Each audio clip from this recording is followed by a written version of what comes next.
Andy. Nu-i așa că vă plac? Azi o farsă adevărată pentru voi o să fac. A început ca o glumă, dar acum nu e bună. Tot orașul strigă în cor: Hei, cel mai mare, cel mai tare dintre păcălii. Sunt un pop, un fasor, un artist, un sport.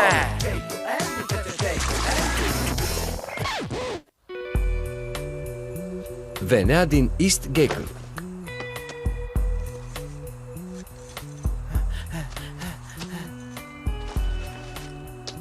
Bun, asta e. Cum arăt? Arăți ca un câine ciufulit. Transportatorul te așteaptă. Închidem fermoarul. Un lucru am învățat din experiența mea, și anume că tot ceea ce contează este să dai publicului ceea ce își dorești. Și în seara asta, publicul din East Gackel tocmai vrea să vadă un extraterestru. N-ați înțeles? Poate ar trebui să iau de la început.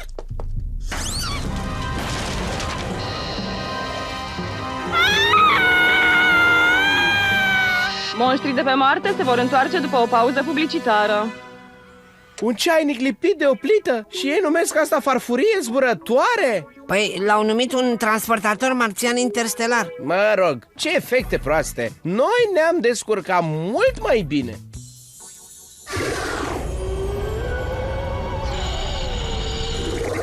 Nu te-am mai văzut zâmbind așa de când i-ai făcut farța lui Gen cu șamponul. La ce te gândești? Voi face ca East Gackel să apară pe hartă.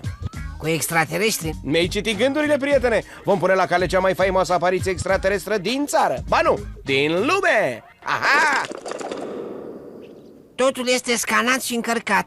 Bun, atunci când ești gata... Alertați presa! Anunțați presa! Avem o întâlnire cu un nătăfleț. Priviți cu toții! Am primit o transmisie intergalactică de la o navă extraterestră. Este un e-mail în direct de la extraterestri.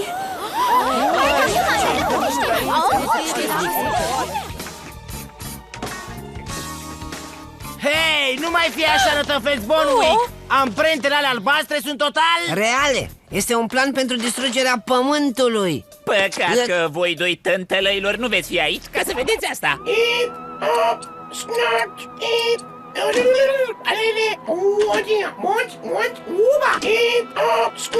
Sunt extraterestri! Încearcă să ne hipnotizeze ca să ne facă transfuzii de sânge radioactiv și să ne bea creierul cu un pai.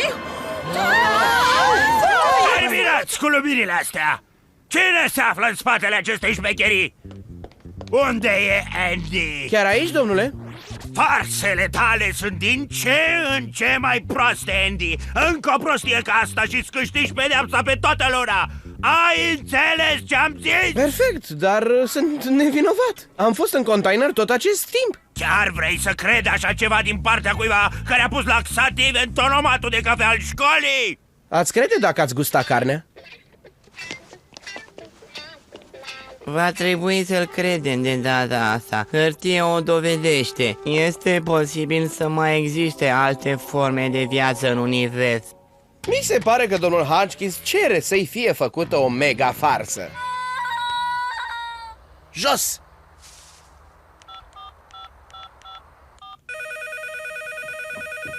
Alo? Salutare, pământeni! Mai este timp să vă împliniți destinul. Veniți afară! Extraterestri sunt aici. În sfârșit au venit să mă ia. Stop! Înainte să te alăturații noastre avansate, trebuie să dovediți mai întâi că ești demn de ea! Da, ce trebuie să fac și ce primesc dacă... Ce primești? Te lăsăm în viață! Spune-le oamenilor din East Gackel că am sosit să vă luăm planeta! Vă puteți preda în pace sau veți suferi consecințele? Mai auzit? Ei! Cu toții veți suferi consecințele! Da, domnule șef al delegației cosmice intergalactice. Asta e o lumină foarte puternică. Așteaptă! Mai este ceva! Nu mai aveți voie să dați tema pentru acasă în weekend! Ce? Acum, du-te!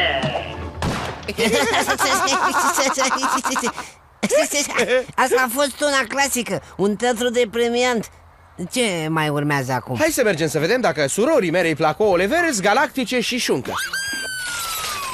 Poți să-ți imaginezi că fraierii ăia de la școală chiar au crezut că extraterestri au aterizat în oraș? Ce prostie! Niște aiuriți! Ai auzit ceva? Probabil că e pămpălăul de frate meu care mai face o nouă farsă. E ceva afară? Sunt extraterestri! Nu, fugiți! Bună încercare, deșteptule, dar era doar o mașină. Na că nu ți-a mers. Frumoasă treabă, Danny! Le-ai făcut-o! Danny? Poți ieși acum? Danny?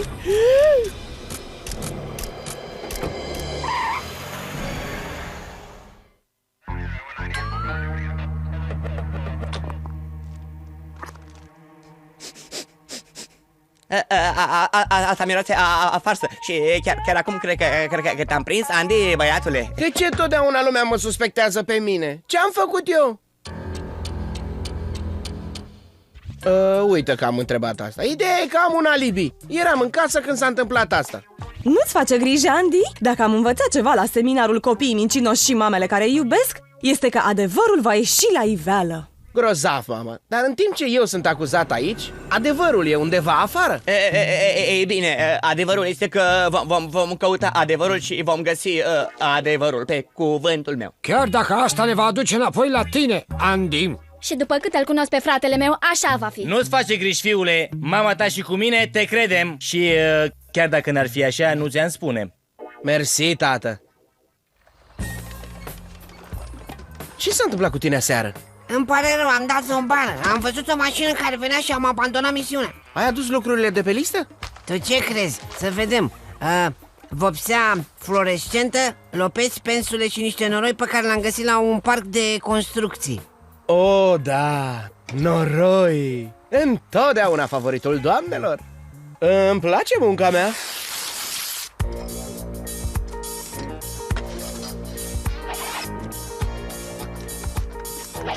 Mâine dimineață un fraier va face un pas mic pentru omenire și un pas imens pentru East Gecko. Da, bun plan. Excelent. Totul face parte din plan. Pot deja să-mi imaginez știrile. Și tot ceea ce s-a mai găsit din el a fost tenisul. Mamă! X și 0. Adu-mi-l pe Steve cât mai repede. Ne scuzați că am întârziat. Am ajuns cât am putut de repede. Hei, asta e a treia bicicletă luna asta. O să vreau niște răspunsuri, șerifule. Acum. Am răspunsurile chiar aici. Știi ce înseamnă asta, nu-i așa? Da, extraterestrilor le miros picioarele. Nu, retardatule! Pantoful ăsta aparține suspectului. Mildred, introdu pantoful ăsta în sistem. Este un Sprinter X20, măsura 37. Ai ceva pentru dosarul ăsta? Mulțumesc. E Larkin. Să mergem.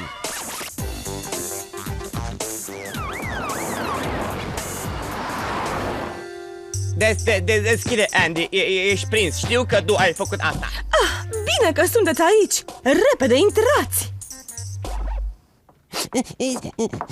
Spune-i șerifului ce ne-ai spus și nouă, Danny. Ei, Andy a vrut să-i dovedească odată nevinovăția și a plecat să-i filmeze pe extraterestri.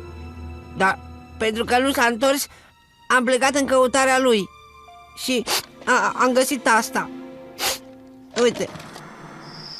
Numele meu este Andy Larkin și caseta asta va dovedi că extraterestrii au invadat East Gecko. Ați auzit asta? Sunt extraterestri. Mi-e foarte frică. E ceva aici. Îi simt mirosul. Bietul Andy. Mai întâi e răpind de extraterestri și acum îl vor pune să facă treaba lor murdară. Unde mai e dreptate? Știi ce înseamnă asta, nu-i așa? Da, nu vom vedea cum se termină filmul. Nu! Înseamnă că acei maniaci intergalactici sunt în libertate și nimeni din East Gecko nu mai e în siguranță. Transmitem în direct de la primărie, unde în câteva momente primarul ne va răspunde la întrebările privitoare la aparițiile extraterestre recente, care vor deveni curând un film de mare succes. A fost bine? Prieteni din Eastgate, ascultați-mă! Mai repede, domnule primar! În acest oraș sunt extraterestri și tu o știi foarte bine! Ce vom face acum? Da. E adevărat, eu chiar am vorbit cu ei. Mi-au redecorat bucătăria excelent! Mi-au făcut 3 feluri de mâncare și o plăcintă de lămâie dietetică. Nătura aia de pe scenă mi-atribuie lucruri pe care nici nu le-am făcut. Îmi fură toată gloria. Vremuri disperate cer măsuri disperate.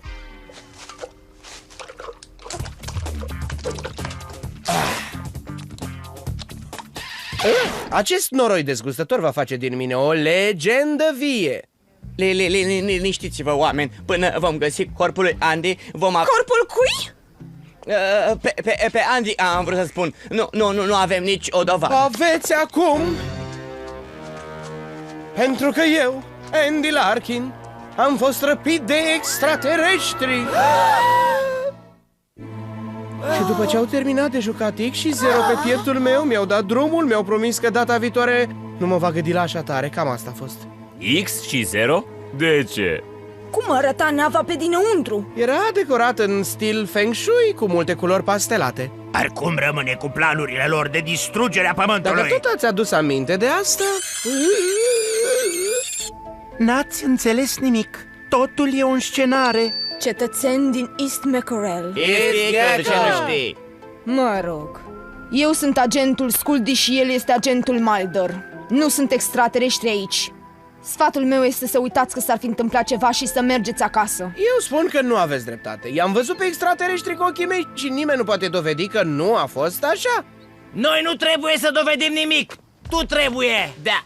Dacă ești așa de bun prieten cu extraterestrii ăștia, atunci când știi, se vor întoarce ca să-și arate fața. Gata.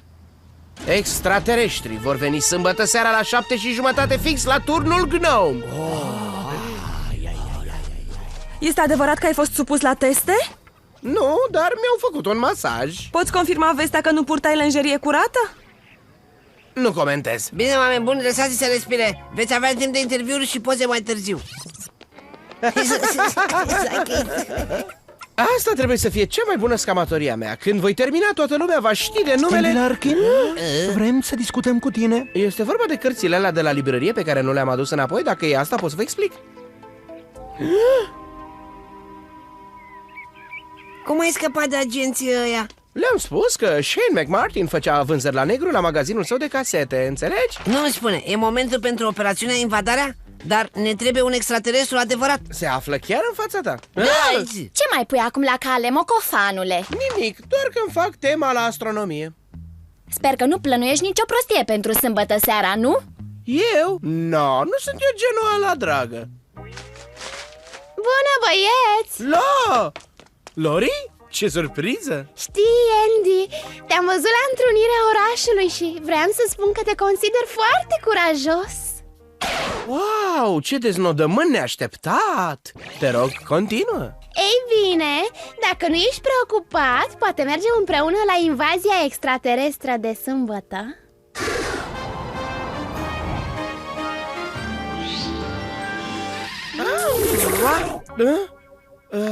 De fapt, Lori, trebuie să spun că... Da, Andy va fi încântat să te însoțească. Tocmai mi-a spus că nu are planuri pentru sâmbătă seara.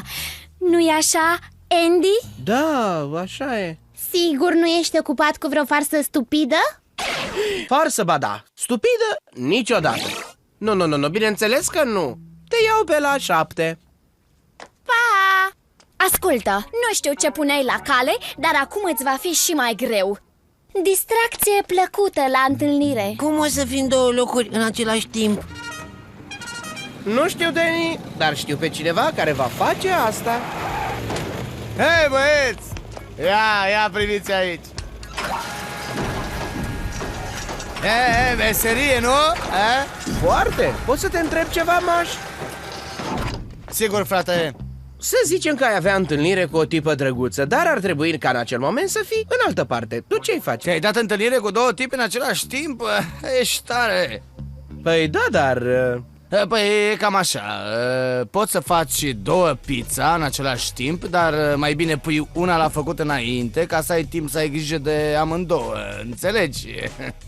Sper să meargă. Ne mai vedem. Tipul ăla e un geniu. Dacă joc cum trebuie, pot să-mi fac cele 2 pizza și să și le mănânc. Haide, avem un spectacol de organizat.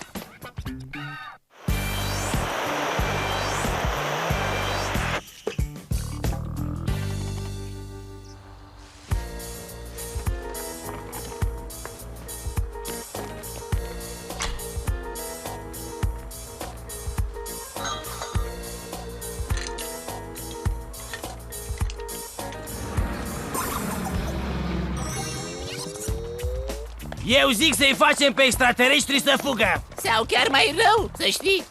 Avem locuri bune. Apropo, s-ar putea să mi se facă frică. Te super dacă o să stau la tine în brațe în timpul ăsta? Bineînțeles că nu mă supăr. Hai mai bine să iau ceva de mâncare pentru amândoi înainte de invazie. Înțelegi ce vreau să spun? Mă întorc imediat. Tot orașul este aici. E sigur că poți face asta? Bineînțeles, totul merge îngrozitor. Ce este? Sunt invadat pe alt front, măi.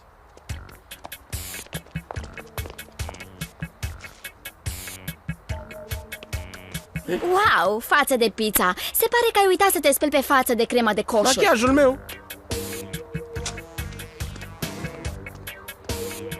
Machiaj? Ce vrei să spui cu asta? Scuze. Apșu! Am avut o răceală grea. Mintea mi-e puțin încețoșată. Sunt cam confuz, știi? Pa! Ce să zic răceală? Extraterestrii nu sunt singura atracție din seara asta. Mai e și iubirea, simți? Da, bine, cum zici tu, Jervis? Mulțumesc că mi-ai păstrat locul Calgerv, acum poți să pleci. Te simți bine? Da, exersam figura mea înfricoșătoare înainte de venirea extraterestrilor. Asta ar trebui să fie una dintre cele mai extraordinare...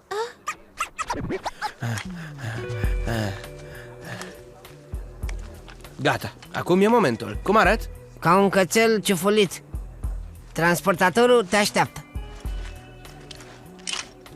Încheie-mă. Nu știu ce mă incită mai mult, emoția spectacolului sau costumul strâmt. Cred că e momentul să aflu.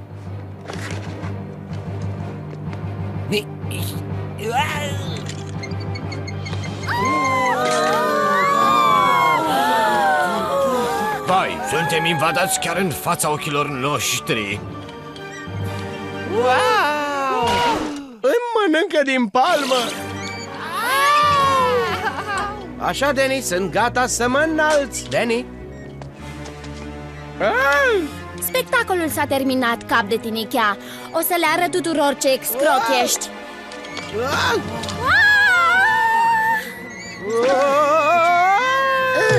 Este capul extraterestrului. Luați-le pe mine, luați-le.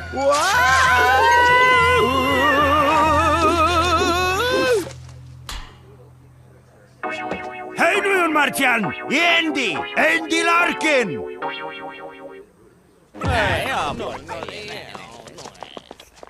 Hei, nătăflețule! Cred că e momentul să folosim forța! Andy, cred că ar trebui să fiu mai supărată pe tine că ți-ai încălcat promisiunea. Dar uite unde te-au adus farsele tale prostești. De ce faci asta? Mă rog, ne mai vedem. Poate o să ieșim și cu altă ocazie. Drăguț, mă iubește?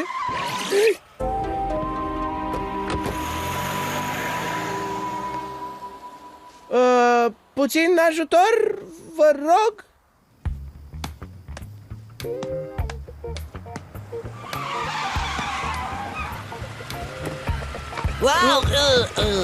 Danny, ce s-a întâmplat? Te-au torturat, ți-au spălat creierul, te-au amenințat că vor spune despre respirația ta mirositoare? Respirația mea n-are nimic. Oricum, agenții au întrebat o mulțime de lucruri și se pare că va trebui să plătim stricăciunile din alocație. Dar cred că putea ieși și mai rău. Mai rău? Cum ar fi putut să iasă mai rău? Jen mi-a stricat farsa, Lori m-a prins în flagrant. Eu vroiam să pun East Gaggle pe hartă aducându-i puțin renume și am dat-o în bară.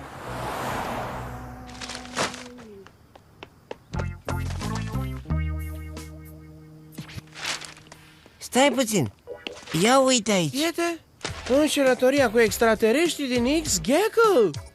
Ce zici? Farsa mea a fost un succes. Nu prin cea mai faimoasă întrevedere cu extraterestri, dar fiind cea mai tare înșelătorie. Știi care e cea mai tare parte?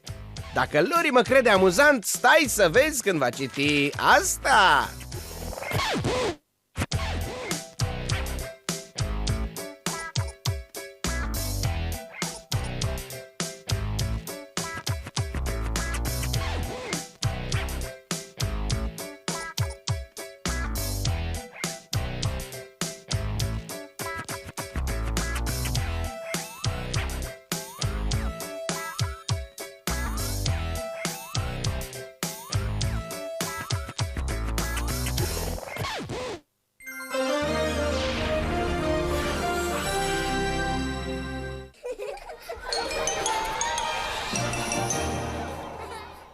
Fox Kids, Fox Kids, Fox Kids, Fox Kids, Fox